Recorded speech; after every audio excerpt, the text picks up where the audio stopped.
બોલો સ્વામિનારાયણ ભગવાનની જય, લક્ષ્મીનારાયણ દેવની જય, રાધારમણ દેવની જય, હરિકૃષ્ણ મહારાજની જય.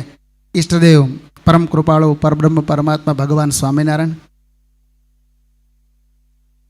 ચૈત્રી સમૈયાના પ્રેરક સત્સંગ મહાસભાના પ્રમુખ પૂજ્ય શાસ્ત્રી સ્વામી નવતમ પ્રકાશ દાજી સ્વામી, શ્રીમદ ભાગવતની કથાના વક્તા શાસ્ત્રી સ્વામી નારાયણચરણ દાજી સ્વામી, આયોજક ટેમ્પલ બોર્ડના ચેરમેન દેવપ્રકાશ સ્વામી, મુખ્ય કોઠારી શ્રી સંત વલ્લભદાસજી સ્વામી, ઉપસ્થિત સૌ સંતો, યજમાન પરિવારમાં હર્ષદભાઈ છે, પ્રિયાંકભાઈ છે, અમારા વિવેકભાઈ છે.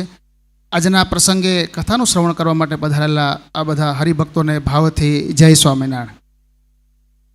હરિઓમ સ્વામીએ કીધું એમાં હું મારો સૂર પુરાવું છું, કારણ કે ઘડિયાળની સૂઈ 12 કરતાં પણ ઉપર વધી ગઈ છે. એમાં આજે એકાદશી છે અને તમે બધાએ સવારથી કાંઈ લીધું નહીં હોય, કાંઈ પીધું નહીં હોય, કાંઈ ઘેરે કીધું નહીં હોય, એટલે વિશેષ મારે કંઈ કહેવું નથી. પણ વડતાલ જેવું ક્ષેત્ર છે, સ્વામિનારાયણ ભગવાને 6 મંદિર બનાવ્યા, એમાંનું આ મંદિર એને પોતાનું સ્વરૂપ હરિકૃષ્ણ મહારાજ પધરાવ્યા. જ્યાં લક્ષ્મીજીએ સ્વયં તપ કર્યું હોય, જ્યાં ભુક્તિ અને મુક્તિના દાતા લક્ષ્મીનારાયણ દેવ બિરાજમાન હોય, એવા સ્થાનમાં બેસીને ભગવાનની કથા સાંભળવાનો અવસર પ્રાપ્ત થયો એ આપણું સદભાગ્ય છે.